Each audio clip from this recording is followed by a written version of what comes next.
Good evening, good evening, good evening. I was just wondering if I could talk about y'all king tonight. And when I say y'all king, I mean Derrick Jaxn. Oh. We're about to get into this episode tonight because your guy Derrick Jaxn just recently did an interview with the Dear Future Wifey show host, Laterrence Whitfield. So let's take a look at that and see what he's talking about and if he's telling the truth or if he's telling his truth.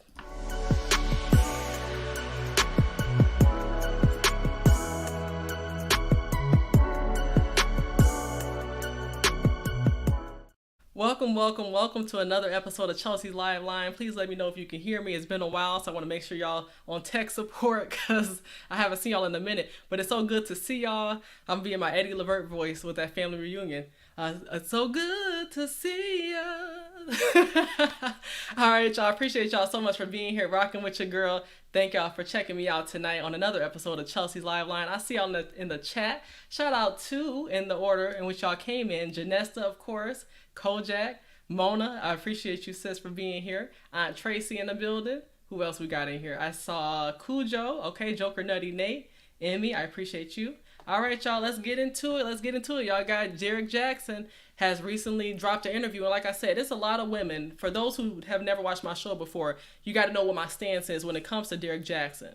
When it comes to him, I'm saying that I'm going to put you in a position that you put yourself in. And what I mean by that is that if you're claiming to be this relationship guru, then I'm going to hold you to that standard.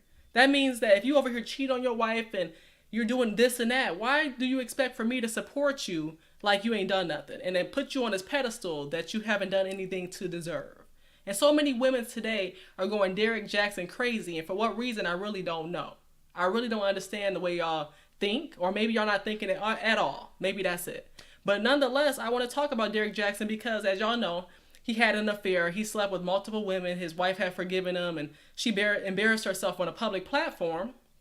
And since she's done that, she's had another interview talking about how she's healed and she's selling books and courses and all of this as if she's this healing expert after going through this experience with Derrick. Yeah. And now Derrick is out talking about his truth. Because so many times people want to talk about their truth. This is my truth. This is the truth between me and God.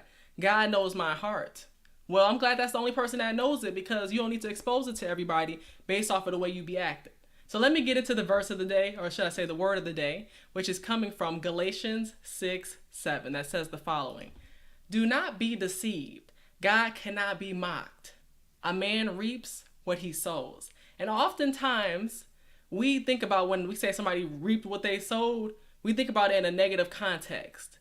And in this case, it says, Derrick is saying in this interview that he reaped what he sowed. So I can't wait to hear what he sowed so I can find out what he reaped. Because, it was a catching title, but I want us to get into it and dissect it so we can really see if he has learned his lesson. And I'm actually going to read the poll to see what you guys are thinking when it comes to this poll. I asked y'all if Derrick Jaxn learned his lesson. 71% of y'all said no. 29% of y'all said yes.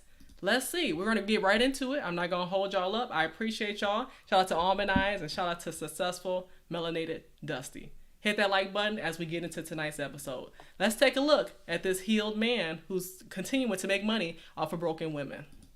Kind of whenever she found out through the videos and stuff like that. Now, how she told me she found out, I'm not sure exactly if this is it, but she went and got a new phone. It was logged into my Google Cloud because we had been logged into each other's email, and that allowed her to see everything. And I'm kind of freaky. So I was recording a lot of stuff. I was just recording a lot of stuff. I like to see it or whatever. I like that better than porn, TMI. But you say you like to see yourself. I like to see myself. I'm inspired by me in that regard. So she saw all of that. And regardless of how she found it, man, I just was like, it's like, what the F am I thinking? She's pregnant and she had to see that. Love is a treasure chest, but once opened, our hearts become vulnerable. I went back to Vegas. It was this guy. He appeared. And while this is going on, I want to give a quick shout out to Cujo real quick with the $2 saying that scripture is fire, sis. That at Galatians 6:7, God cannot be mocked.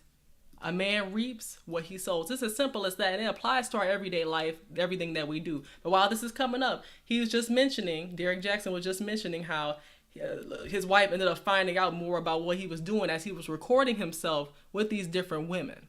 Honey, ooh, just imagine. That's why I say when you try to snoop, you shall find. You shall find. It ain't about what you gonna. It ain't about if you're gonna find something. It's about when you're gonna find something. When you're looking for it. I don't have time to be that CSI detective. So let's get into it. I'm waiting for this little trailer to go past, and we'll continue. But I appreciate y'all for being here. Shout out to BT in the chat and my guy Harrison Family Values. I appreciate y'all. I know this intro is really long. Intro is very long. Let us keep going. Okay, here we go. Welcome to the Dear Future Wifey podcast.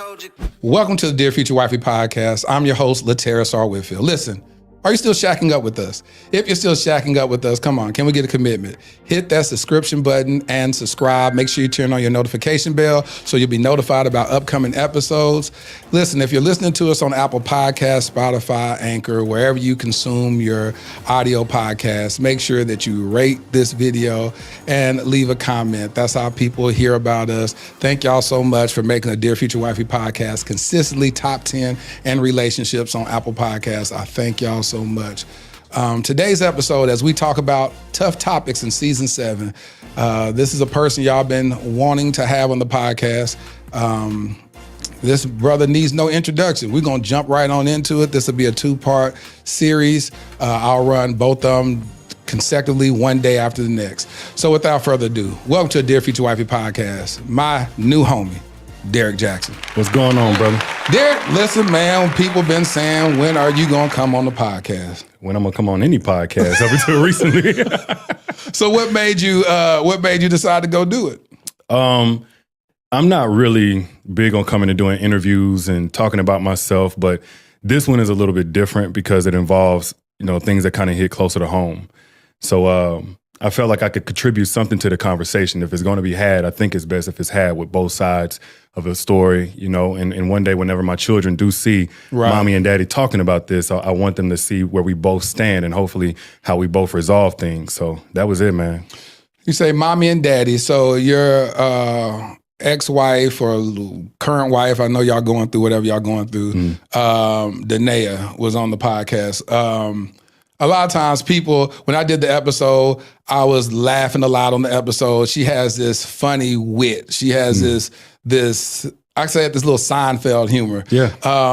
Was that something that attracted you to her at the very beginning? Yeah, she had a sense of humor since the beginning, man. You wouldn't think it because she's kind of an introvert. Right. So she doesn't feel comfortable talking to new people often, at least she didn't, or in big groups. But like once she gets comfortable or when she feels like she can trust you, she opens up and she's hilarious. and so that's what happened in my pre-interview with her. I was talking to her. I was like, this girl is hilarious. This girl is funny. So we did on the episode. A lot of people's like, they're talking about serious stuff and they're laughing about it. Why are they?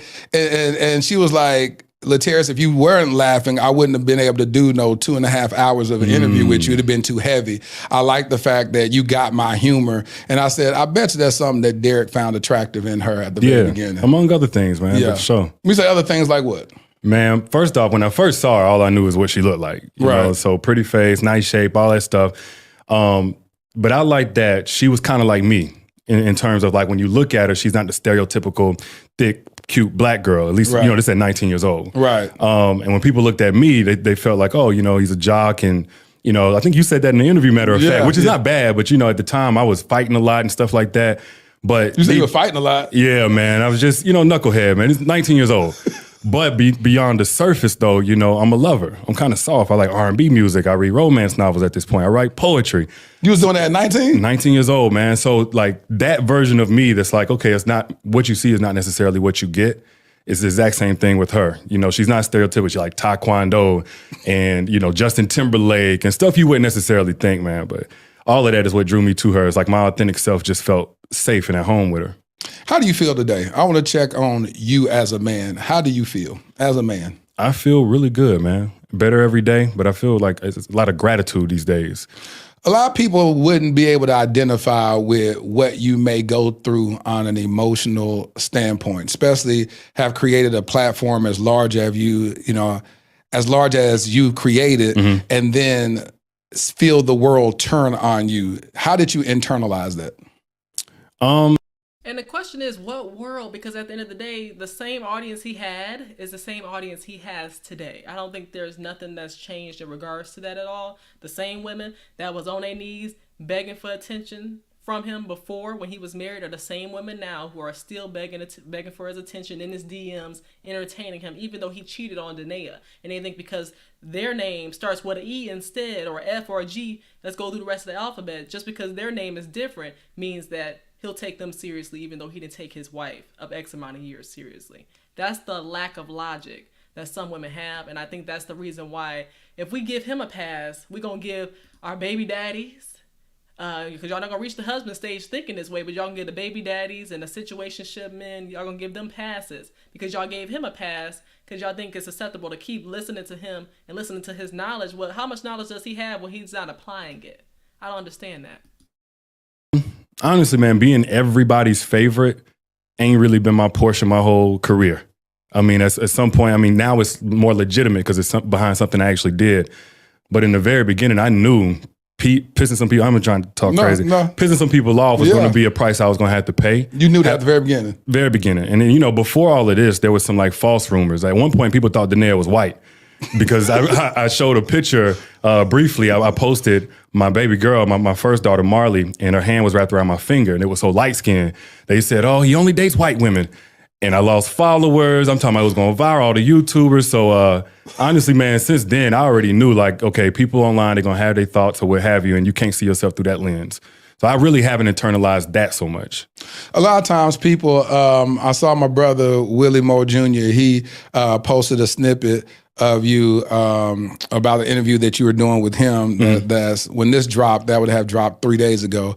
And I read the comments. It was like, why are you giving this brother a platform? Why would you do this? And all this type of stuff. Yeah. And first, when I read it, I was like, now if I do this interview with them, are they gonna feel the same way? I was like, no, like you said, it's a more balanced approach. I had Danae on here. It's only fair to have you on here as well. But not even on that. But even in 2020, you checked your DMs. I reached out to you before all this stuff started imploding. One of the few. Yeah, and I reached out to you because I always want to have conversations with Black men because in the from your platform standpoint, the stuff that you were telling and helping Black women with was facts. It was no lies told. Yeah. What a lot of men took gripe about is that they like, oh, not only are you telling the secrets or whatever, but they kind of felt like you were pandering to Black women. Ain't no felt like. That's what it was, that's what it is, and that's what it will be. It seems as though, and let me know if y'all can hear me good enough, but it seems as though, because it is a reality, that Derrick Jaxn is on that pandering tip. What you mean? That's the way he finances who he is. He finances that black dye you see on his hair right now. The truth that he's telling is just as real as that black dye y'all see up here. That's not a good look. I'm sorry. I'm not trying to go in today, but that's not a good look. That's not a good look. So it's just as real. His truth is just as real as what you see on that screen. And it's pandering. It's pandering. That's what it is. And he's doing it off of a living. He's not going to stop now because y'all feed into it. Y'all still following him. And y'all still taking his advice, but wondering why you got to sleep at home by yourself late at night. For your benefit. What would you say about that? Well, we kind of have this bro code, and it's got us in the chokehold. You know, and the bro code is all about having a man's side no matter what. Yeah. No matter if we wrong or what have you. And I think personally it's created a generation of coddled men that can't take correction from anybody, no matter how soft it is or balanced it is. So when I'm saying all of this, you know, of course there's different layers to it. Some of them think, oh, it's because he wants vagina, because he wants money or what have you. But man, I was raised by a single mother around two sisters. Naturally, I lean towards the woman's point of view on things. Anything else would be disingenuous. And it's not that everything that I'm saying is necessarily right, but it's how I see things. And then if you take from that, just say, you know, your interview with Danae, you were speaking in a way that was protective as her brother, you know, empathetic. You was calling wrong. That wasn't you pandering. Right. You know, you like per the situation that you speaking on, this is the truth. Right. But whenever you telling a truth that makes people uncomfortable or a truth that's not popular, they're going to look for a way to attack you either way it go. One thing I heard him say is that he was raised by a single mother. And okay, look, sometimes that's not a flex, right? And I know we have situations that we have no control over, but at the same time, you have to make sure that you see what healthy love looks like if you desire to have healthy love. That's how I look at it, right? So since I was raised by a single mother, I'm not going to say, oh, that's a flex, right? I know my mother raised me well, but I still had work to do, right? And I still have work to do. But I'm saying that I still understand the male perspective because I'm interacting with men who are actually in healthy relationships, healthy marriages. So you have to bridge that gap yourself. But just saying, oh, I was raised by a single mother and using that as an excuse instead of raising yourself up and being better than your situations and your circumstances, that's not a good look. It's really not. Let's continue though. I can respect that. I asked you, I said, Derrick, if you were given the opportunity to name this episode, what would you name it? And what did you say? Reap what you sow. Why? Why'd you say that? I think whenever I've talked about these different rules and what have you, some people take from it like, okay, he's promoting perfection. We're going to mess up sometime. And my whole MO has been like, okay, if you're going to mess up, you just got to understand that come with consequences. You reap what you sow. Even whenever I started mentioning God, I gave my life to Christ February 4th, 2020. And people were like, oh, you can't bring God into it. I'm like, the God I serve says you reap what you sow. And I'm no exception.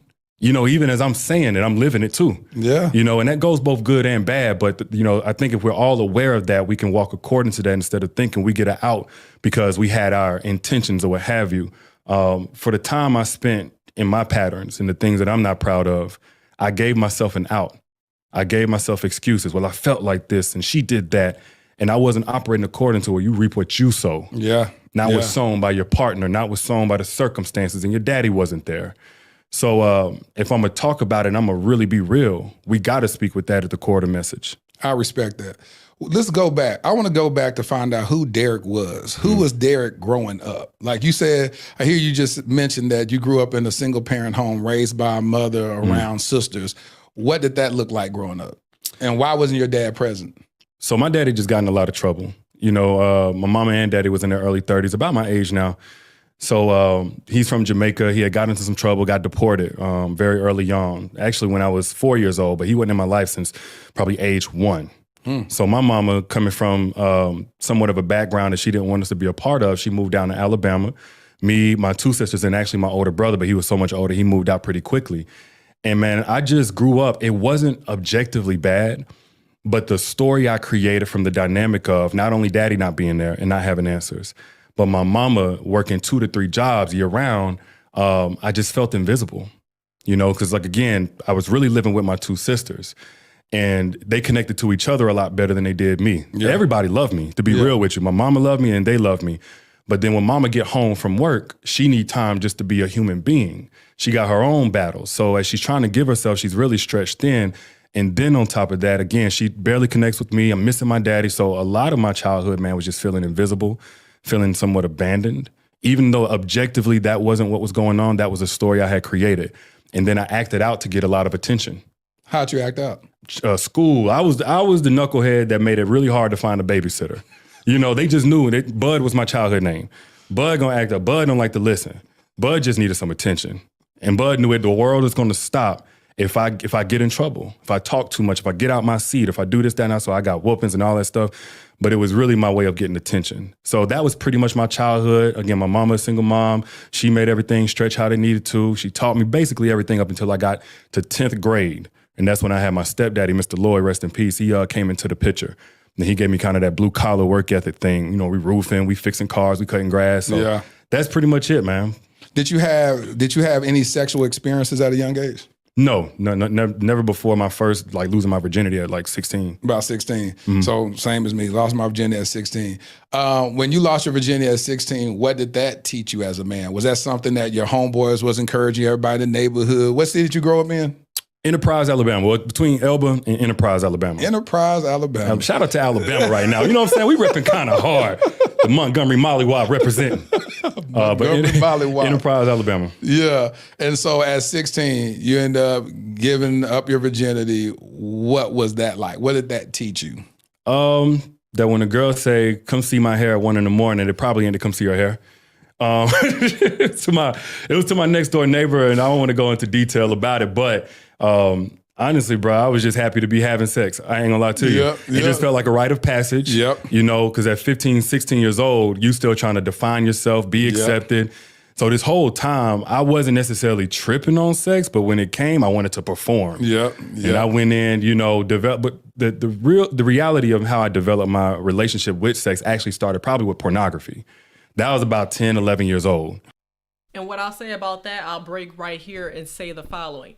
As he mentioned, the ography played a role as he expanded with his experiences. Many times, many men, even in relationships, have the tendency to want to watch this stuff. But do y'all know that it's creating a fantasy that will never become your reality?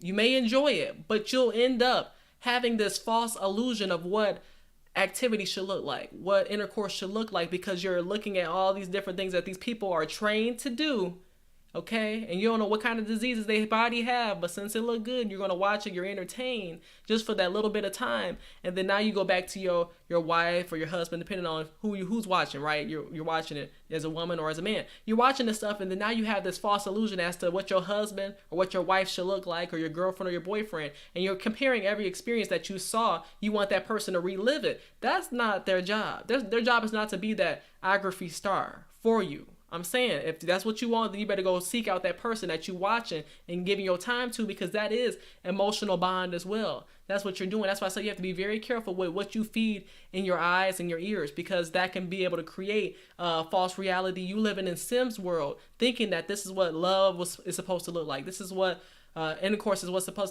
This is what intercourse is supposed to look like. And that's the problem. That's the problem with relationships. We're holding ourselves and holding others to higher standards than they really deserve because of the experiences that you expose yourself to, that you are never really meant to watch as much as you have watched. That's why we can't have good relationships, because we're expecting somebody to be a 10 on this scale when they've only had this many experiences, but you have been exposed to so much, and too much exposure can lead to your demise, especially in relationships when that other person hasn't had those same experiences. Who introduced you to that? I don't want to say his name, but my homeboy. It was a homeboy. Back in Elba, Alabama. He introduced me. Matter of fact, I think they were just introducing computers into the school. I'm old. Just introducing computers. So this is before they had firewall and all that stuff. And man, he told me to go on the website, and I went on the website. And from there, man, I won't say addicted, but I was definitely introduced to something way too early. What do you remember that doing? Because a lot of people don't understand how pornography shapes the viewpoint of how men see or objectify women. Yeah. And I had a conversation with, even my sons, you know what I'm saying? They be online, they'll end up something to pop up on these game and stuff. And I was like, hey, this is why you shouldn't do this. Yeah. No one ever had that conversation with me as a young man. And I had a family member that had magazines, and I seen them a couple of times when I was like 12, but I just never did get involved in it. So my question to you is, how did that shape, when you look back, hindsight being 2020, how did that shape your viewpoint on women? Well, what my therapist taught me was that it actually just created a toxic relationship with sex, period. It became kind of an escape, something to immediately distract me, make me feel less rejected if I ever felt that. So, starting there, of course, it rewires your brain, it desensitizes you and stuff like that. It also miseducates you on what real intimacy is. So it took me well into my adulthood, actually until, I was married, to understand that it's not about performance-based, whenever you're having sex with a woman, it's connection-based. So I went, even having sex in the earliest years, it was about, the theatrics of what I could perform and so on and so forth, man. But especially if there's serious feelings involved, you may leave a woman feeling like a piece of meat when she can tell you wasn't even there with her. Right. So not only that, in the times where I wasn't having sex, again, that was my easy out. Like, okay, I know I got porn, I got this, that, and the other. And I wasn't on there like 4 hours a day or nothing like that. But I developed some nasty habits of when I'm really, really stressed or hurt or grieving or whatever. Yep. I can do this and then go to sleep, or I can do this to get my mind. I can break the pattern by doing this. And like he said, he wasn't on there for 4 hours. He was on there for 3 hours and 59 minutes, but who was counting, right? So again, just a little bit of exposure to that, a little bit of exposure to the ography will have you unsatisfied with your significant other, can't connect, and you're wondering why the other person is left unsatisfied, because you're literally not connecting with them. It has to be some type of bond. And that's what he's saying, is that He was doing all this stuff until the time he got married. And that's why I tell you, pay attention to the patterns early on. Kind of find out about that person's history if they're going to allow for you to get access to it. The reason I say that is because if somebody's addicted to that and watches that and think that it's acceptable, and you have to ask these questions, but don't be just asking them like it's a test. Oh, do you watch this? Do you do that? You have to kind of work your way up to that point where you can begin to be comfortable asking these questions, so then you can kind of know what person you're dealing with. Because literally what you do when you're single is what you're going to do. It's going to be amplified once you say I do, because you're saying I do to the bull, you're saying I do to the good, the bad, the ugly as we know it. And that is why you ask the right questions. Y'all already know. You've asked somebody their favorite color. I really do not care. I do not care what your favorite color is. When we get down that line, I'll ask that. Maybe, maybe not. Really don't care. But you have to ask about serious questions, the genetics, because genes matter. You got to ask about the growing up, the environment. Their childhood determines their nowhood. You wondering why they acting like a big kid like they were years ago is because they grew up in age, but then grew up in that mentality. When are we going to start asking the right questions? And the thing I was going to ask y'all is this. He was talking about how women are objectified. I want to ask y'all in the chat. I want to ask y'all one thing. Is that our men, put a 1 in the chat if men objectify women, and put a 2 in the chat if women objectify themselves. 1 in the chat if men objectify women, or 2 if women objectify themselves, or even 1.5 if you think it's half and half. I want to know, but I think it starts with a woman. I see these shows today where the women decide to put on these clothes or the lack of them. I see where the women decide to put on all this extra stuff looking like drag queens and trying to do this caked up makeup, almost casket ready look.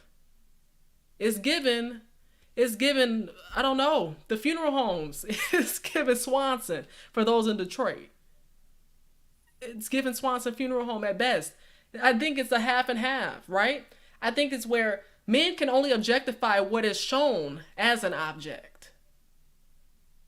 So if it started with women, when I go to the gyms, I shake my head. I've told y'all this before, because the women decide to wear the short shorts with the crease where the behind is, right? They put the crease there for a reason, to emphasize that part. When you exercise and you're not turning around and looking at your behind to see that crease in your behind. You're not looking at that. So tell me why. Give me a good reason. I'm waiting here for it. I'm going to listen to what you got to say. But I want to know why you got to have the crease in the back of your shorts. Does that make you work out better, squat better? I would love to know, as somebody who has been working out for over 5 years.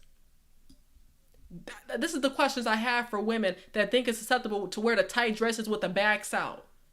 And then you wonder why you got people's husbands looking. It's not the husband's fault. It's not the men who are looking fault, especially if they just briefly look. If the man is staring and eyes about to pop out his head, that's a different story. But when you got women who are wearing this clothes and they know that they get all these different men in their DMs and that they're entertaining, that's on them. They're objectifying themselves. And the men, it's just a reaction to their action. That's what it is.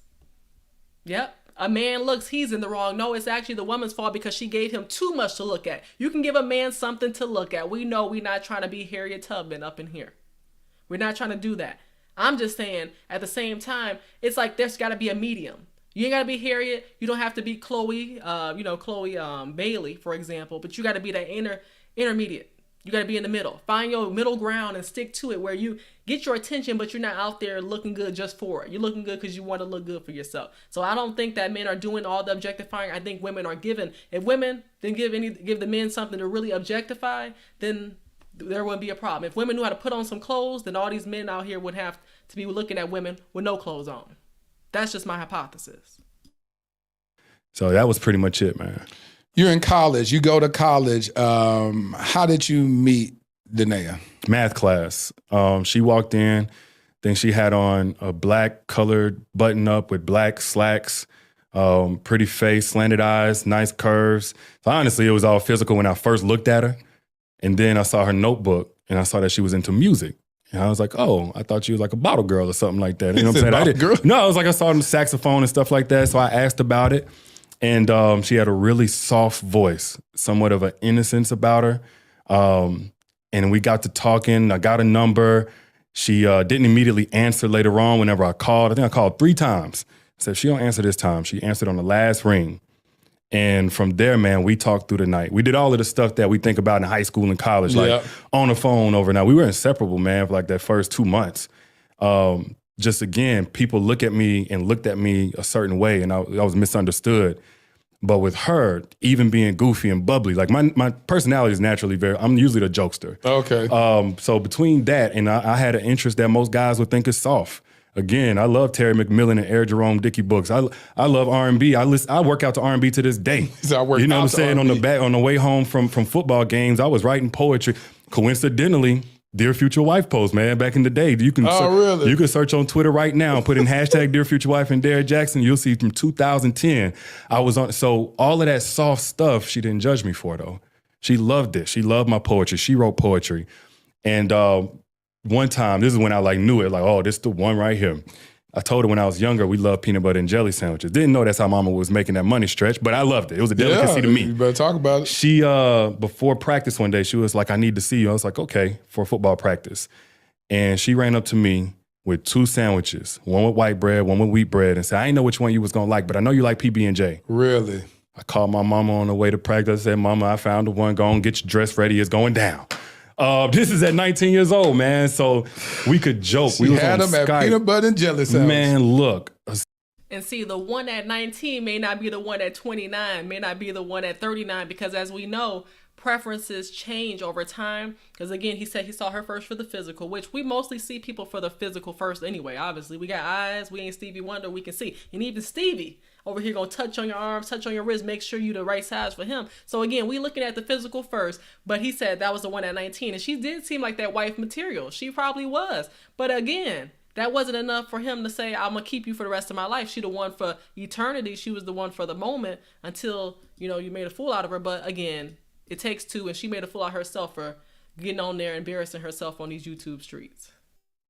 Sense of humor. Of course, she was sexy and all that stuff, but She started off tutoring you, right? She said something about tutoring you. That was a segue. You know what I'm saying? I'm trying to figure out how to get close to her at first. Oh, so you used that? I used it. I ain't gonna lie to you. I used it. I need help. Now, I did, but that wasn't the reason why I chose her as my tutor. They had other tutors, you know what I'm saying? One girl, she had like a pimple by her nose and stuff like that. I was cool on that. I want this one right here. I want this one. And so, yeah, man, we continued to connect and talk and be inseparable. And it didn't take long at all. I think within like a week and a half, 2 weeks, we were inseparable, holding hands everywhere, went on dates. I ain't even had no money for a date. I ain't had no money to pay for my own food on the date.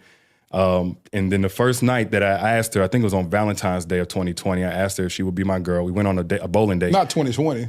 No, not 2020. Yeah. Shoot, 2009. That's the other girl. Year. That's the other girl. He said he asked on. Let me stop this for a second. He said he just asked a girl on Valentine's Day of 2020 to be his girlfriend. Yeah, because that's exactly what went down. Talking about the new girl, probably talking about. That ain't no Danae you talking about, sir. Clean it up. Clean up on aisle 2, because that's what he full of. 2009. Asked her to be my girl after a bowling date. She said yeah. And then I asked her to come with me down to the lake so we could pray over our relationship. It's the first time. Hold on. At 19, you talking about you praying with I was actually you probably won't believe this. I was actually an average churchgoer, man, at that time. I was doing my stuff, but I also went down to Mount Olive Baptist Church down in Tuskegee and was front row every single Sunday. Really? Yes. I was a devout churchgoer. The year before that, I did a mission trip out in Atlanta ministering to the homeless down by Peachtree. So, she came in. I was still in church, you know what I'm saying? So I wanted to pray. I was so scared. You wanted to pray over y'all relationship. I didn't know what I was doing. I never felt anything like that. I never felt like I really was in love, because I had a hard time letting people close to me because I experienced a lot of loss. So I could engage. I'm an extrovert when it comes to meeting people and talking, but actually letting somebody in, she was the very first person outside of my family I had done that with. So, man, we prayed by the lake. I led the prayer. And then we was like, all right, God, I need your help because I don't know what I'm doing. You said you were afraid. Afraid. Because you've never allowed yourself to open up like this with a woman before. You said you've experienced loss. When you say that, you're talking about what? Your father not being present? What are the losses that you incurred? Mostly my father, man. And then my grandmother was a tough loss. And I learned really with that, and everybody lost somebody, but I learned with that I'm horrible at grieving. I don't do well with that. And I learned later on in therapy it's because of how I internalized my father's loss. I had so much meaning I put to it as far as like what that means for me, Like, I'm not worth calling. I'm not worth checking on. I'm not worth doing the right thing so you don't have to be taken from me. Yeah. And then my mama, she had a thing that she would do from I'd say up to about age 7, where she would tuck me in and say, "Good night, Mr. B," because Bud was my nickname. And then mama got a boyfriend one time and she stopped. And for me, I mean, it was dramatic, I guess, but I said, oh, she don't love me like that anymore, right? So now I grow up and I'm really guarded. I'm really good at just going inward when I have something wrong with me, et cetera, and not letting people get too close. Even girls like, oh, I can smash, or we could do whatever, we could talk, but I'm never going to give you my heart. Yeah.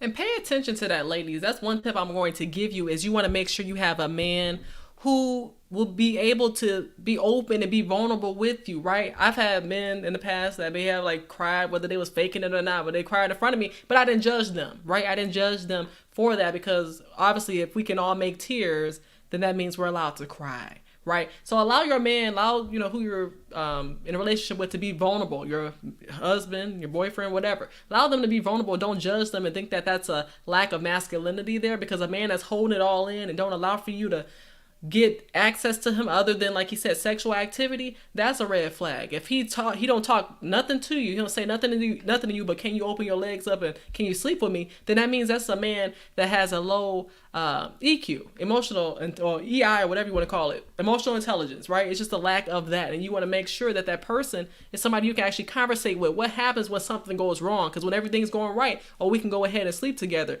But other than that, what kind of intellectual conversations are we having on an emotional level, right?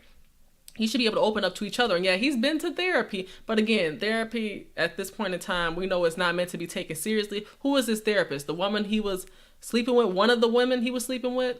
Where are the credentials? Where are the credentials? Let's continue this. But with Danae, none of them guards stayed up. So I was scared because I know, like, I'm feeling something I've never felt before. And I don't want to mess this up. I know she's too good for me. So, like, God, help me become somebody I'm not, because I don't know what I'm doing here. So during that time, you wasn't the type to be monogamous, was you? You just said... I didn't have no relationship to be monogamous in. I was doing my thing. Like, you know what I'm saying? Like, and so this one, you just said, why'd you want to give it all up for her? I felt something with her I never felt before. But it was emotionally based. Looking back at it now, it's like, man, I was so unprepared. And for something like that, you don't know how important that role is, you and playing somebody's life, where you're going to give them your heart and they're going to give you theirs. Yeah. You hand somebody the keys to your sanity, your physical health, and so many other things. But we were taught later, if you love somebody, you just go be there. Yep. And you trial and error. Yep. And there's a high price to pay for trial and error, as we both learned.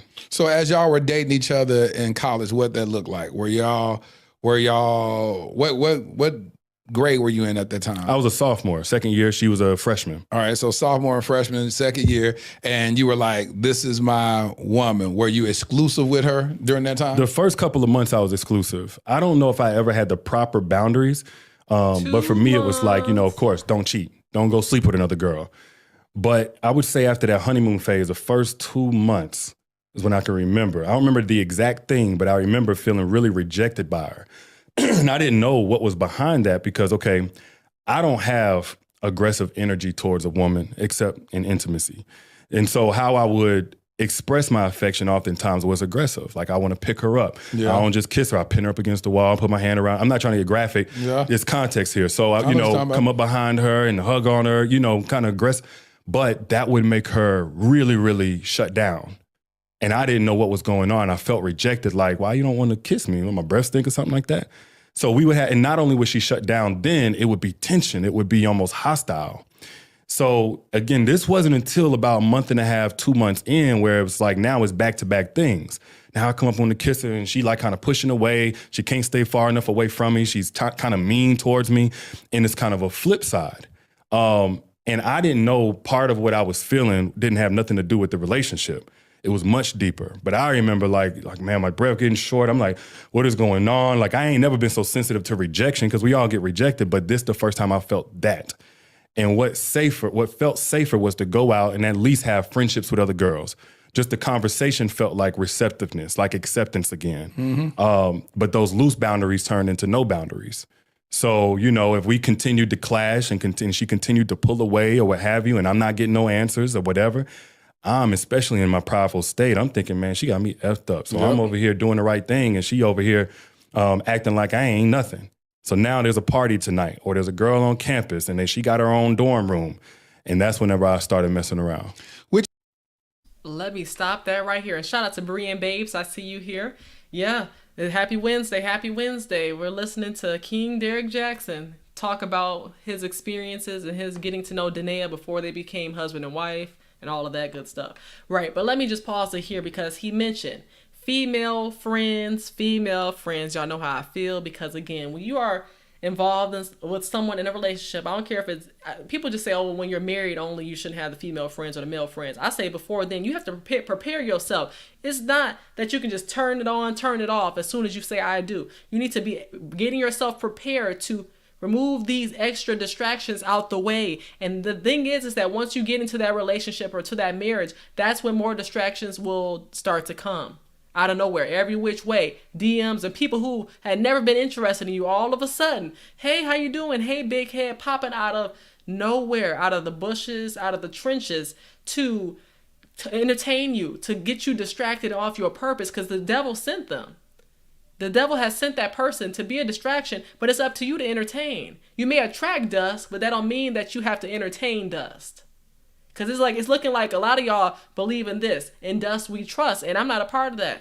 No, it's in dust we trust for y'all. It's in lust we trust. No, it's called in God we trust. I'm going to trust God because that's the only way that, God is the only way that things will work out the way it's intended to be. But when you allow yourself to get distracted and, like he said, loose boundaries, not setting it up prior to, and you can't start demanding this stuff once you get into a serious relationship. Find out what people think about when it comes to boundaries now. Or you'll be looking real sad later. We don't want to talk about boundaries because we think that's control. No, that's called compromise. There's no way. If a man doesn't want a woman to have a male friend, then that woman definitely shouldn't allow that man to have a female friend. I'm sorry, because these women be thinking like, hey, this man is good enough to get a ring, so therefore he has some potential. I'm going to keep him as a male friend so I can get that emotional bond with him, make him laugh on the days that his wife makes him sad. You got to think about how women be thinking, because women are more slicker than some of these men out here. I'm just telling you the way it is. It's just interesting. Now I realize something. You were trying to be on the straight and narrow, and that aggressive personality that you had, because she told me, well, she told us on the podcast that she had experienced a rape 2 weeks before y'all met. Yeah. So she, you didn't know nothing about. I didn't know about that till 5 years later. Exactly. I don't know if she wants to speak on it, so I won't go in depth, but there was another instance of rape in that same 30-day span before she met me.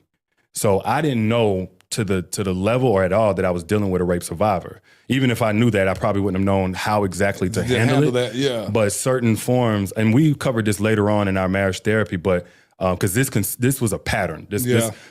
Everything that happened that was really painful was really one long repetitive pattern. Right. Me feeling rejected for this, that, and the other. And she handles, becoming okay again a certain way.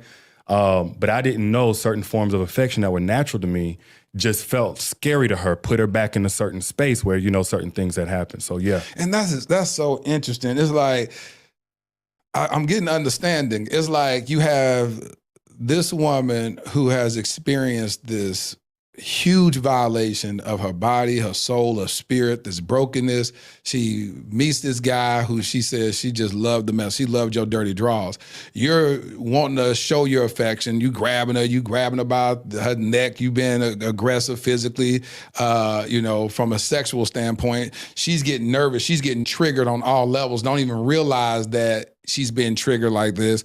She's closing up rejection to you because you've experienced that growing up. Mom no longer is kissing you and tucking you in bed at night. Rejection. So now you're like, well, now I'm finna go self-medicate. I have this history of looking at porn, and now the way I self-medicate is watching this. So now I'm gonna do the outward extension of that. Yeah. Now I'm over here hanging out with girls. One thing leads to another. Now you over here smashing. Now it's triggering her. How did she ever find out when you first cheated on her?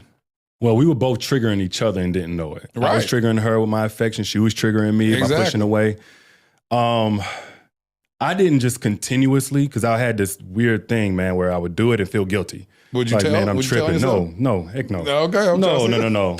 So I would do it and be like, oh man, all right, you know, you messed up, you did your thing. Again, bro, we kids at this point. We 19, I know. So would the 20 girls years be old. running back to her? Nah, they didn't do that either. I don't even know if those particular girls knew we were together. You walked around holding hands on campus. Wasn't not all of them was on campus. Not all of them was on okay, campus. yeah, But we talking. I'm trying to dig back because this is 15 years I know ago. it was a long time ago. But I remember. I don't know how she knew. I don't think the original one or two or whatever she knew about. But I know we had a falling out because her and her friend, she suspected or something. Her and her friend used to have this thing on Facebook called Honesty Box. And it was where basically you send anonymous messages or whatever. So her and her friend had set up to send me anonymous messages to try to see if I would bite on the bait of another girl trying to flirt with me or something like that. I would have this, and it's again pattern. I'm cheating, now I'm faithful. Now I'm cheating, now I'm faithful. So in this point, I was faithful. Yeah. You know, I'm like, oh, no more girls. I felt terrible. That ain't it. You know, we done made up or something. Like somehow we get to talking and we back in love again. So this honesty box message is coming in. I'm like, nah, I'm good. Nah, I got a girl. And then I'm hearing ding in the other room. We got a apartment here. Yeah. And I'm like, so I sent another message, ding, went into the room, her inboxes, and I'm like, oh. So we fell out. She suspected me of cheating at that point, but she wasn't right about that. Yeah. And then from there, man, it was kind of all downhill because we got into a really bad argument and, you know, all this other stuff. Well, she said that in the times where she would catch you back in college, she would never tell you anyway. She would go in the closet and cry, and then you'd come and be like, hey, everything cool? And she'd be like, yeah, everything fine. Well, that was... And see, that's the thing. You going in closets and crying. You need to be going to that closet to pray. Pray that man away. I'm going in closets to cry so I can be able to take back this guy who ain't treated me like nothing, disrespected me in public and in private. And what for? That's what I'm saying. We hurt ourselves on purpose, right? You find out the information you need to find out. You become that CSI detective. You got your badge and everything. And then you find out the information you need to determine if that man is for you or not. You get that information. You got the evidence. You submit it to the lab to do their forensics on it. You get it back. He still ain't no good. What are you going to do with that information? At some point in time, you got to call it a closed case. And call it a cold case. That's what you need to do and wrap it up. She'll say it's my dad. I'm grieving the loss of my dad. Yeah, that was a communication style, period. Without cheating, I may say something that offended her. I learned later on in therapy with her that sometimes my facial expressions while I'm listening would trigger her because I think her dad or something like had that going on. So a million things could be wrong with her, but then again, this dynamic of I'm begging for her to tell me what's wrong, and she don't. And I could take rejection maybe 1 or 2 days, but after 2 or 3 weeks or 2 or 3 months, now I'm starting to check out and detach without actually leaving. So it wasn't just the cheating that she wasn't talking about. She literally, if she had an issue, she held it in until she blew up. She said that. She said she held something in for like 10 years and then blew up. A lot of stuff, man. It wasn't just that. It was a constant thing of, you know, communication is key, but you're not communicating. And so I'm over here begging, trying. Because sometimes I'll be doing stuff and I wouldn't know it was bothering her. Like, so for instance, I was kind of a flirt. So I would say, hey, beautiful or whatever to a girl, think nothing of it. But then she would hear that and be like, you call me beautiful. So understandably, she's offended. She's upset. Like, what, you know, you tripping. Like, don't play with me like that. But she don't say anything. And she ain't the only one. Because look at I know some women allow their men just compliment other women because they're this flirt. They say, oh, I'm a man. I'm going to just compliment her. So they'll say this woman's beautiful. This woman is fine and this and that. Are you okay with me telling another man that I see that right in front of you that he's fine, he's handsome? I like what you got going on. I like what you got on. I like your body. I like this. No, you don't. That's what I'm saying. Dish out whatever you want to be plated right in front of you. If you don't want that plate, if you're not going to eat the content of the food that's on that plate, then please do not serve it to me. Because it obviously wasn't good enough for you to eat it. Don't do it. Don't do it. I wouldn't recommend it.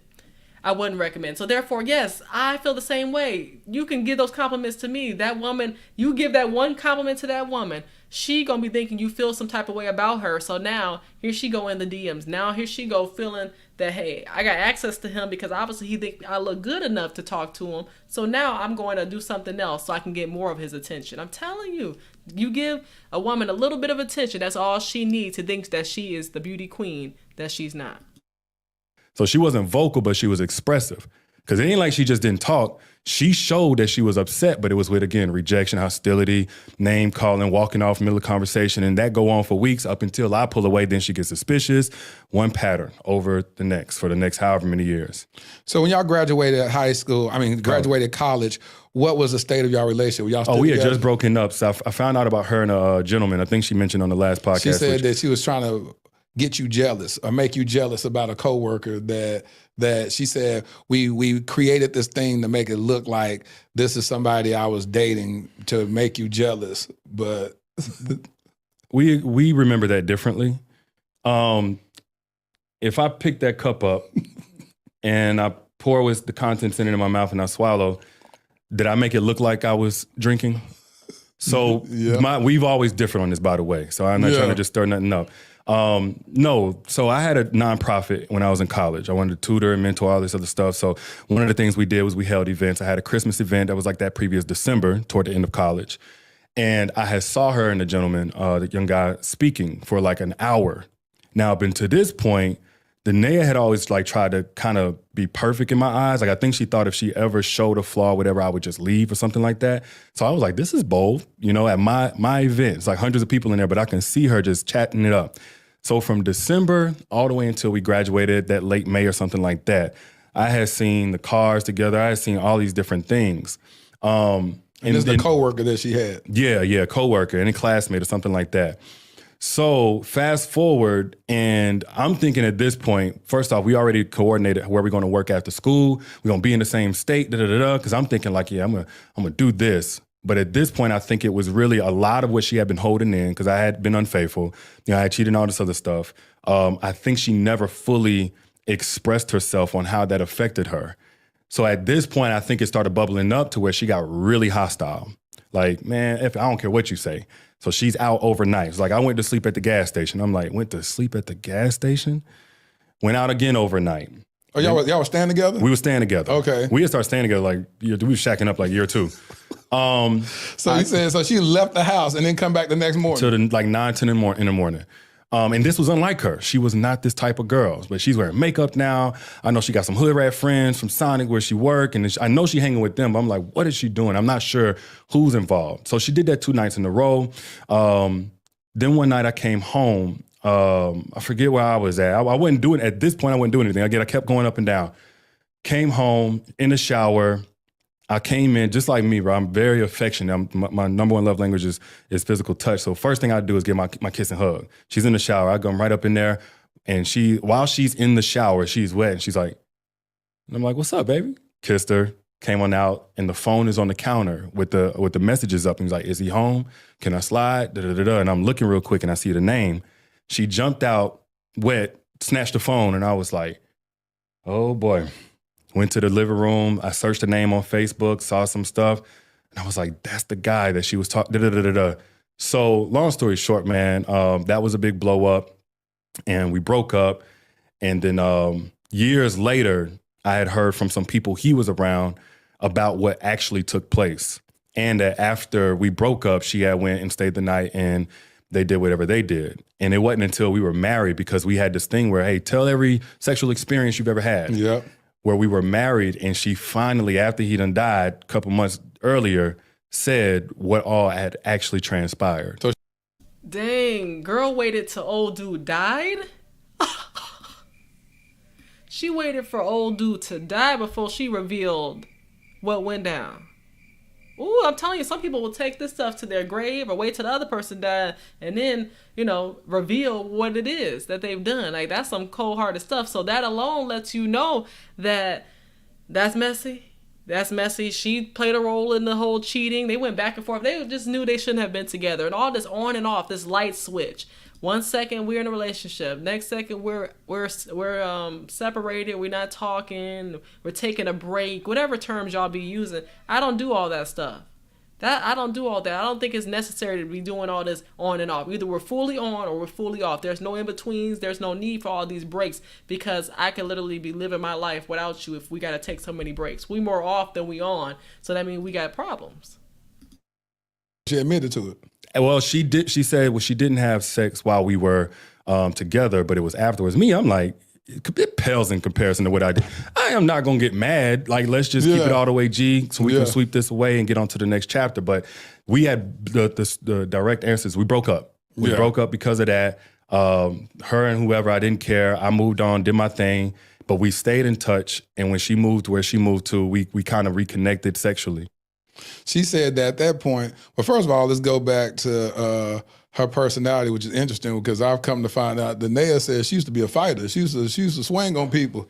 She said somebody came to that job one day, she done fought people. So she I didn't know that part of her, but I mean, she's spoken of being willing to, but I didn't know that part of her. Yeah, she said she was known to throw hands, and I was like, really? I was like, she was like, oh yeah. Got a lot of tricks up her sleeve, a lot of surprises. Box of chocolates, man. She said she threw hands. And so now y'all moved to y'all's respective cities. What city was that? Was this when you moved to Atlanta? I was in Rocky Mount, North Carolina. No, we went to North Carolina first. Okay. Well, and then she was in South Carolina. And y'all were both single during that stage? Very single. You doing your own thing, she doing her own thing? Her own thing. But then y'all would just smash every now and then? Every now and then. But then I would say this lasted about 1.5 years. So if she needed me, I came and, like, say, for instance, one time, I worked a 9 to 5 at the time. I was at work, but she had felt really ill and she didn't have no family down there or nothing like that. And I came back, I flew back and I just drove. It was like a 5-hour drive. I drove down there and I stayed with her that weekend. So anytime she needed me, she didn't have no furniture, I would help. If she needed to do this, I would help. That was kind of how we, how we did things. But we were still sexually engaged whenever I did come. Would that be defined in today's standards as a situationship? That's fair to say. Or just somebody I'm just smashing? Because a situationship is more so as it's understood that we're exclusive with each other, but we don't have the title. This sounds like more of, I understand you got other people you messing with and vice versa, but we'll hook up. I would say after the first year, when we kind of really started up with, I'm coming in, I'm operating as a boyfriend or she's operating as a girlfriend, daily calls and texts and check-ins and stuff like that, but still undefined. Yeah. So, I mean, it's fair to say situationship either way. And see, the thing about it, Danae doesn't even look like that type. If there was a type in which we could define, not side chicks, but just like a woman who just gives away her body freely, right? That's what she was doing even when they were in a relationship. There's no way I'm going to go from being in a relationship with you and fornicating, right? Then I'm going to just be fornicating with you without the title. And then we're doing all this back and forth, you sleeping with whoever. People do not think diseases exist. Seriously, I think people just think diseases are imaginary because nobody's talking about the stats. But there's so many different commercials out here that letting you know that they create all this medicine out here in the world because the diseases still exist. It was a blur line mess. And when y'all got ready to move to Atlanta, was that a conversation that y'all had that y'all were going to move together? First, she was going to come up to where I was at in North Carolina. My whole goal was to get down to Atlanta. My whole life goal was to get down there in driving distance to my mom and them. Where your mom live in Atlanta? Alabama. So she's like a 4-hour drive away. So I never had plans of staying too far away. I always wanted to be close with family. But yeah, we had that conversation like at some point, especially as we get back together, we're going to be down in Atlanta together. So when at the birth of, at what stage and age did the birth of the Derrick Jaxn that we see on social media, when did that emerge? It kind of started, I would say, about 2012. I can't say social media because now I talk a lot about relationships. I didn't start off with relationships. What were you talking about? I was talking about police brutality. I was kind of like one of them online activists. Oh, really? My first time going viral, my first time on national television, I went on CNN. I was speaking on behalf of Walter Scott Bush. My first time going viral, it was about Trayvon Martin and Rachel Gentile and those folks. That's what you was doing? That was my first thing. That's the first thing I went viral with. So the first 50 to 100,000 people that was on my page, and I only separated it because I didn't want people on my personal page aggravating, how racist it is. Yeah. So I created a separate page where I was talking mostly about that. Occasionally I would sprinkle in relationship stuff because I was always a lover. I always loved love and talking about love. But But you've never seen love. You never experienced love. That what you talking about with Danae that you just described, that's not love. Love ain't got nothing to do with it. I don't think you ever really experienced love from your mother as you could have, because the best way for a mother to love her child, in my opinion, is to be able to make sure that she sets you up to have a good enough father figure in your life as a young man at the time, a man now, that's the best thing a woman could do, a mother can do, is make sure she loves you enough where she'll set you up to have a good father figure who will help raise you the proper way. That's what love is. But to your mother, she help make ends meet. Of course, she was doing it all by herself. But I'm saying still there was some neglect there. You needed some male mentors in your life who were verified and who could be able to really help guide you better, so you can know what love looks like. Because love doesn't look like rejection and on and off. That's not love. I don't think you ever seen it. That's why you think that this was acceptable, that you and Danae were in love at one point. 2012. This was 2012. 2011, 2012. When I first went viral, I went to work and I saw like 15,000 people liking the page and so on and so forth. I ain't know nothing about it. Yeah. But I was just speaking my piece on whatever I felt was true.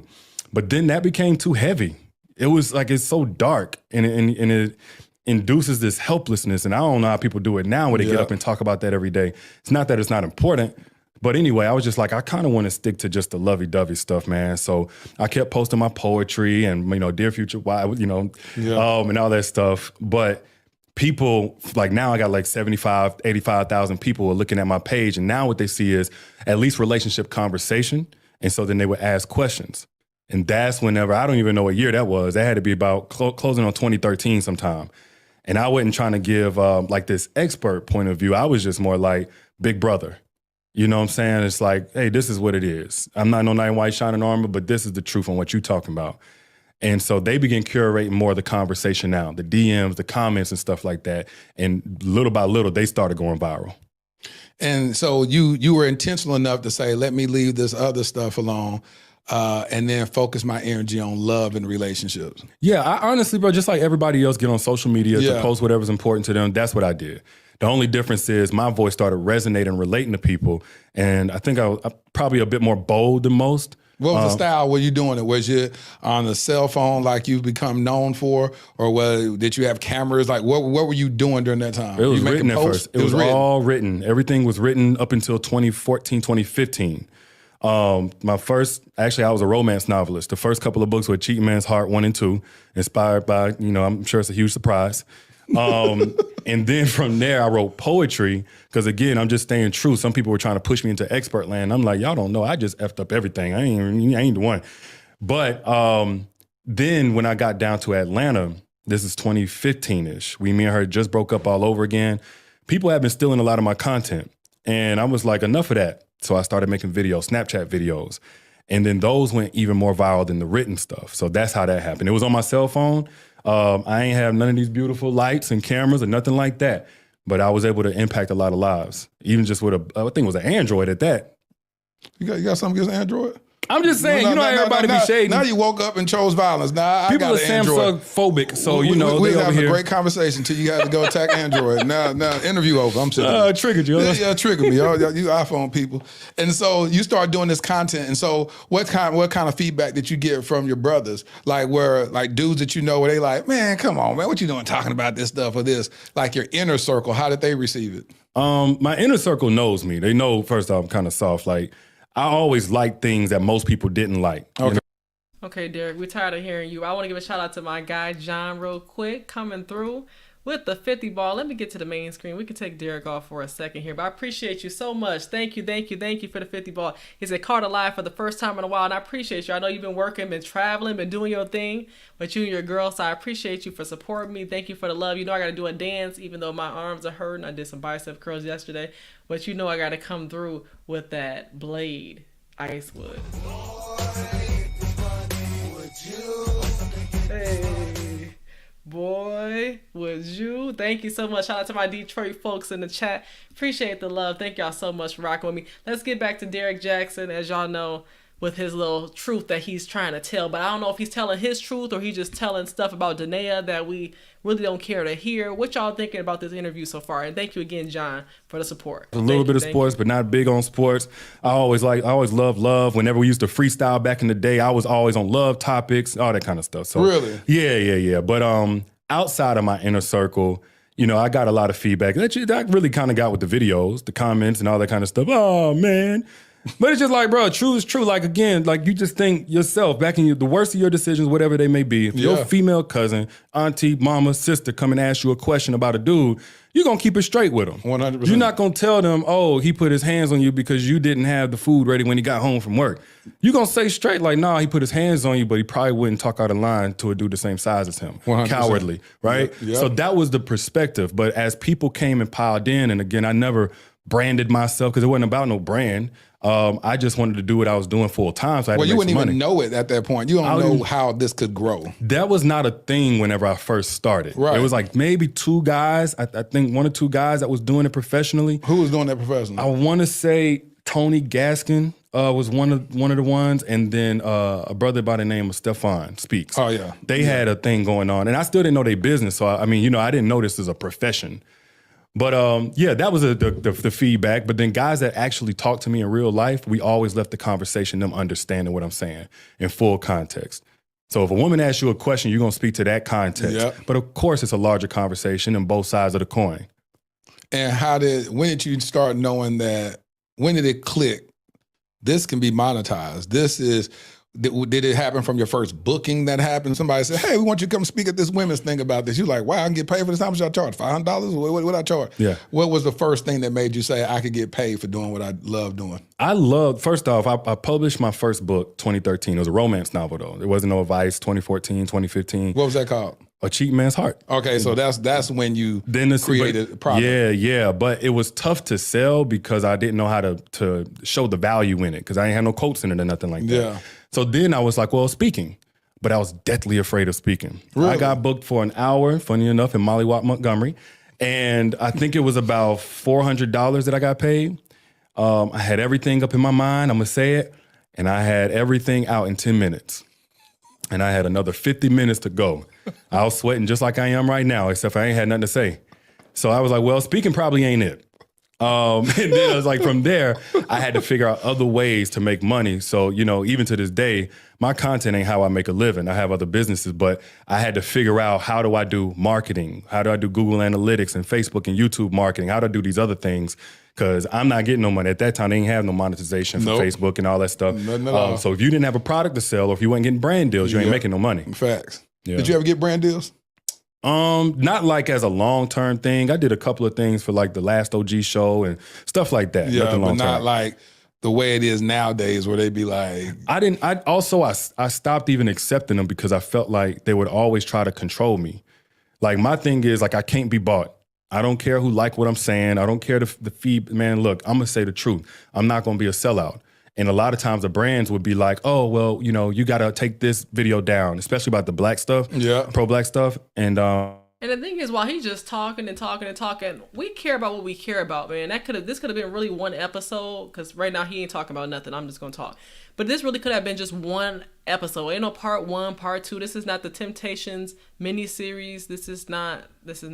So what I'm saying is that just get to the content that matters. Why did you cheat on her? Who did you cheat on her with? How many women was it? That's simple questions. But to let something go on and give this man more attention than he deserves, because he's not a relationship guru. He's not a relationship. Just because he was in a relationship with one woman, but he was entertaining all these other women, does not mean he is qualified to give advice. Because when you go from married and the marriage wasn't even all that to divorced, what advice do you have to give anybody?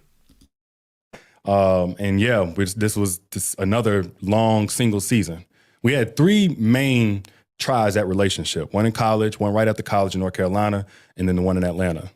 And so when you say the single season, how long? I know it's hard to look back at that time. How long were you single and because y'all still never just stopped dealing with each other ever, right? No. So we're not official together, but we still gonna be smashing, meeting up to smash. How long did that season last? Maybe about a year. I would say this was in, I think it was like the second half of 2015. And then we didn't get together and operate as a couple until Marley was just about here. And that was in 2016, end of 2016. So yeah, she went and did her thing. And from my understanding, not just single like we smashing, but she was on dates with other guys. Nothing wrong with that. And of course I was doing what I was doing. So is this her comedy when she says, me and the girl, she said, I knew, I like having sex with them. We passing each other, men and women passing each other in the hallways. Is that comedy or for real? I don't know why she said that. because I told her a story about two girls passing each other. There's no way in heck I would have her, because I know her temper. No, You know what I'm saying? I never seen her fight, but I know her temper. She gonna make stuff uncomfortable. No way I would have her around any other woman that I was actually smashing. But there was a situation I told her. So maybe I think as she was talking like us, as everybody who's, sleeping with Derrick. But yeah, there were two girls that. Everybody, y'all better listen to these keywords. Talking about everybody that was sleeping with Derrick, yeah, because it probably was a lot of folks. I didn't even watch Janae's interview because I was just like, I'm not watching this. You set yourself up for this. This is so many years of trauma. It's ridiculous. Passed each other up on the staircase, because I never lied. Like, this is what I'm on. I'm single now. I'm deep in my whole phase, and I'm gonna win all American honors in it. See, that's what I'm talking about. So if you can be 10 toes down and be honest like that, I can't do nothing but respect that. Because women say that that's what they desire. They like for a man to be straight up honest, so they'll know how to move accordingly. And so you're telling me that in that phase, you were straight up like, which she said that it was like that. There's no perceived relationship. There's none of that. Now, there could have been more etiquette in how I did some of those things. How? Tell me how you have etiquette. First off, I thought that was kind of messed up for the girls I had passing each other. I really was in savage mode. And then I think one or two times the nail would see like some condom wrappers or something like that. And I'm like, even though we're not together, she may be doing her thing. We know our history and we know the feelings that we got for each other. And especially whenever she got pregnant. We conceived Marley, I think New Year's Eve or what have you, and going into 2016. And we continued engaging sexually, but she's pregnant now. And then I was still out here doing my thing with whoever, whenever I felt like it, because we were not together. Right. And it was well understood. But again, that's kind of whenever she found out through the videos and stuff like that. Now, how she told me she found out, I'm not sure exactly if this is it, but she went and got a new phone. It was logged into my Google Cloud because we had been logged into each other's email, and that allowed her to see everything. And I'm like, again, I'm kind of freaky. So I was recording a lot of stuff. Yeah, I was just recording a lot of stuff. I like to see it or whatever. I like that better than porn, TMI. But you say you like to see yourself. I like to see myself. I'm inspired by me in that regard. So she saw all of that. And regardless of how she found it, man, I just was like, it's like, what the F am I thinking? And see, this is the thing. This is why when I tell you, when you expose yourself to the ogography, that's when you trying to become one. He trying to become one. Man, just do that full time if you think that that's going to get you some lucrative income, because you talk about you like to watch yourself, and this is just too much. This is just too much. But all I'm saying is that he got too much time on his hands. That's embarrassing that she even saw that when she was getting that new phone and logged in and saw that information. That's just too much. I know your brain always, like, that image never gets erased. Right? That image never gets erased. I can't see it. You say that Google Cloud. I'm telling you, you gotta know what you're doing with that cloud. For real. Yeah. And then Janessa, she said, I thought men exercise options. Yeah. Men, not only men exercise options, women do as well. But I'm saying I get tired of people talking about they're single, because single doesn't mean I'm giving my body away to every single person that says that they want to mingle. Single doesn't mean I'm giving my body away to every person that wants to mingle. I'm giving myself away thin, so of course I don't have a desire for a husband if I'm doing that. I'm single. I don't need a man because every man has already had access. He don't need you. It's the other way around. It ain't that you don't need him. He don't need you at that point when you're giving it away to anybody that says, hey, oh, he said hi to me. Now I can go sleep with him tonight. Right, so it's not just men exercising options. It's women doing it too, because women are giving their bodies away. Women have rosters for every day of the week. They got O's and different area codes. And I said O's, not something else. But they got O's and different area codes. Rest in peace, Nate Dogg. She's pregnant and she had to see that.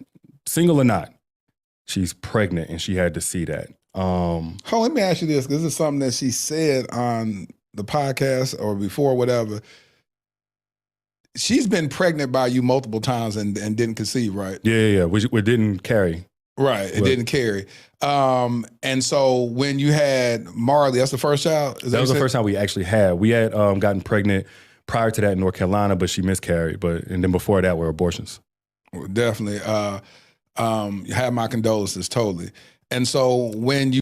And he just brushed over the abortions, but what happened? Why did y'all not decide to go with the pregnancy? What's up with that? Explain that. See what I'm saying? People brush over these topics that need to be explained in further detail. What made you decide, or y'all decide, to give birth to Marley? Well, earlier in our years, we were just kids, and we felt like we're being irresponsible if we bring them in, really thinking of ourselves at that time, not thinking about, the God factor or anything like that. So by the time we got to North Carolina, it did take a toll on her, even those experiences. And, for me, my whole stance was, even though we created this together, it's your body that has to carry it. So whatever you want, I'm on. And in North Carolina, we wanted it, but she miscarried. So when Marley came about, it was like, oh, it's game time if we can actually carry. It really wasn't even much of a discussion. The moment, we weren't boyfriend and girlfriend, but the moment she let me know, I told her, you ain't got to do this alone. Like, I hope you know I'm all in.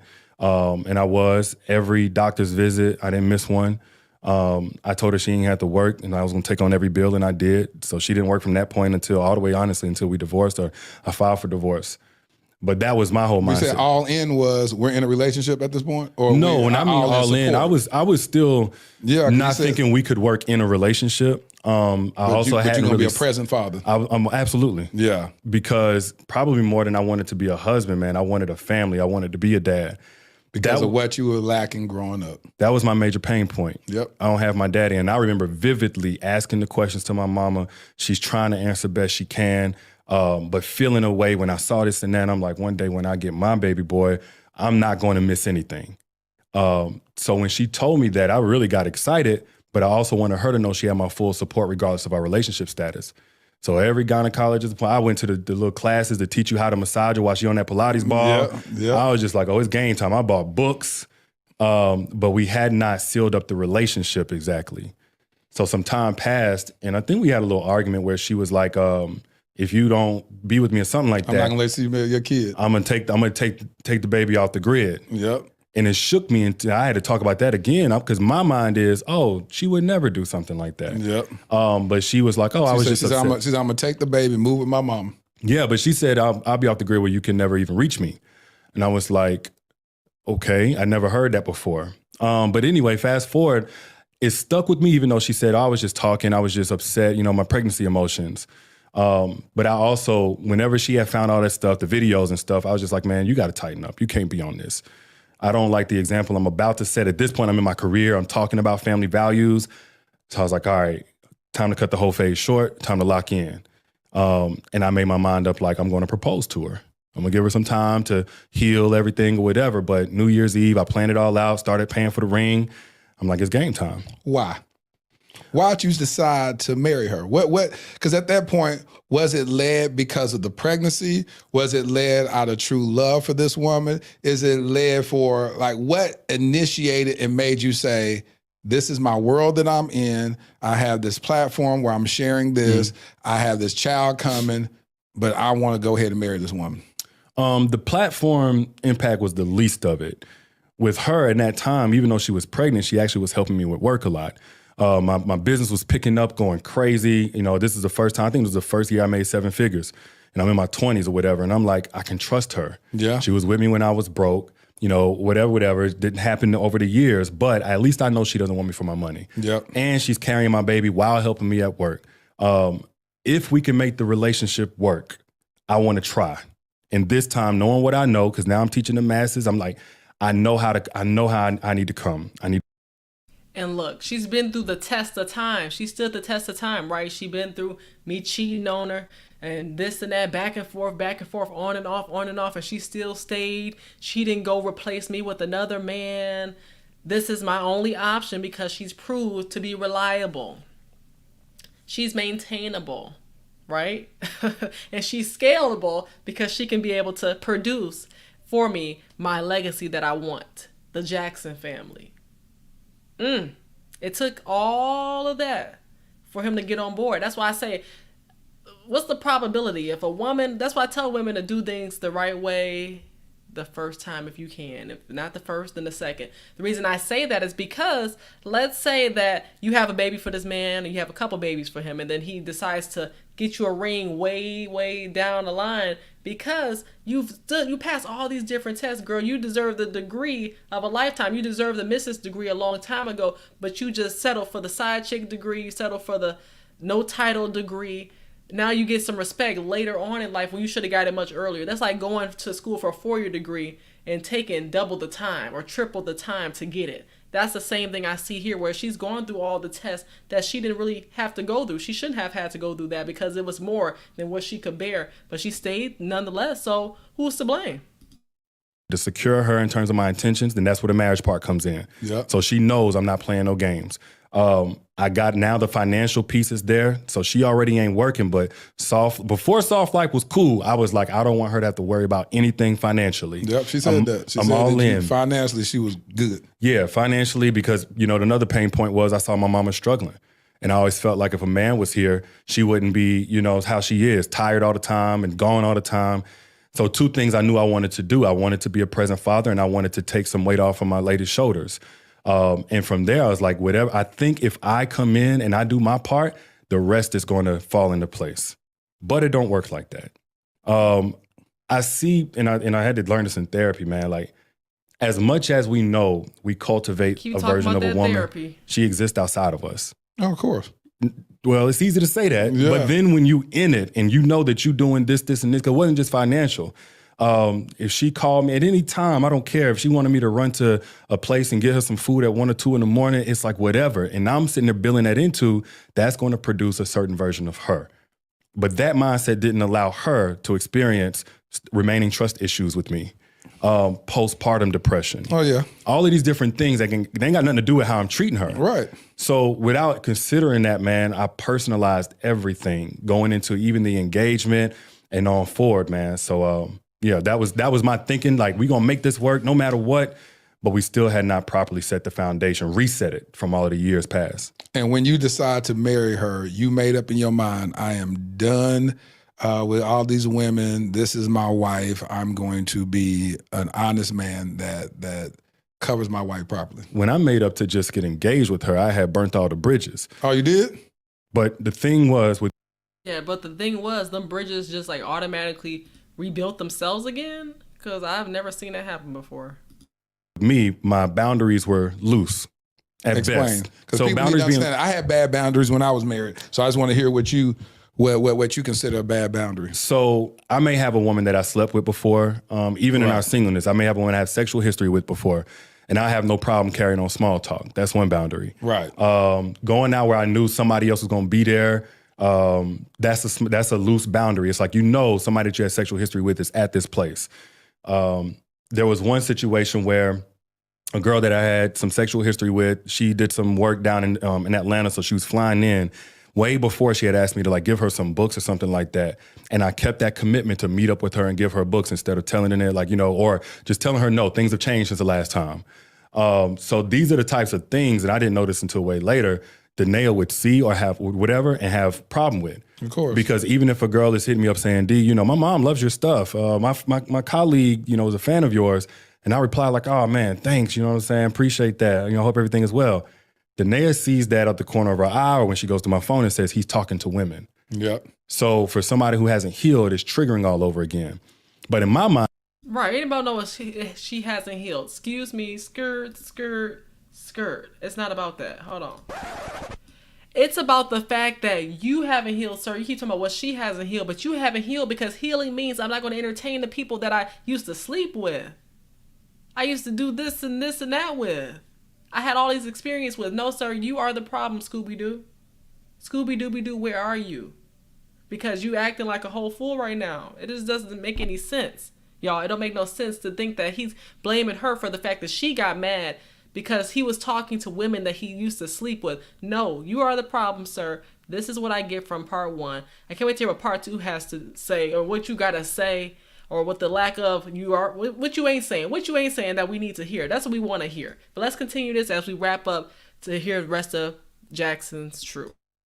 I ain't smashing these women. For any woman that I'm even having a loose boundary with, I'm curving women 10 times more. So on into engagement, that was the first time I was like, okay, I don't know if I can do this. Because at this point, man, I done got her books. I got a therapist because I'm not getting the version of her I think I'm supposed to get. I'm faithful. I'm provisional. I'm still asking about what we can do to fill up her love tank. but she's hostile. She's closed off. At times, she's emasculating with how she talks. Of course, the sex is not even close to being there. And then she said, well, we need to go to counseling. That's where I'm glad you went right there. Then what happened in counseling? Because that's where she said she revealed, this is before y'all got married, right? And this is where she revealed, I had been raped before, right? In this counseling session, that this happened. When did she mention that she had saw stuff in your phone and all that stuff? Was that in this counseling session? No, she already had told me in real life she had saw the stuff, but this is where we're going to deep dive through all those things. And at first I was reluctant, I ain't gonna lie to you, man, because it's like, why is the relationship only in trouble when you're unhappy? Why is it that I've been telling you stuff, I'm not getting what I need, I'm paying for personal trainers to help fix your self-esteem. Dang, he going in. He said, I paid for personal trainers to help fix your self-esteem.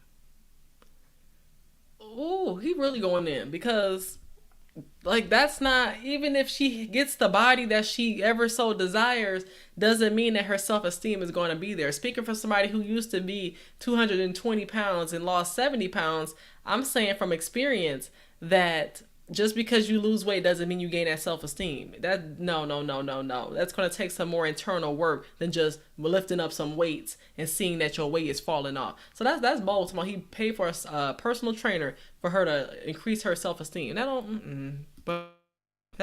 that's not it. Let's continue this, y'all. You can get back in shape. I'm paying for the therapist, the books, the podcast. I'm doing everything, rubbing feet, backs, everything. And it's not enough. And I'm hurt by that. But then whenever you feel upset, now you're ready to save the relationship. So I was reluctant at first, I ain't gonna lie.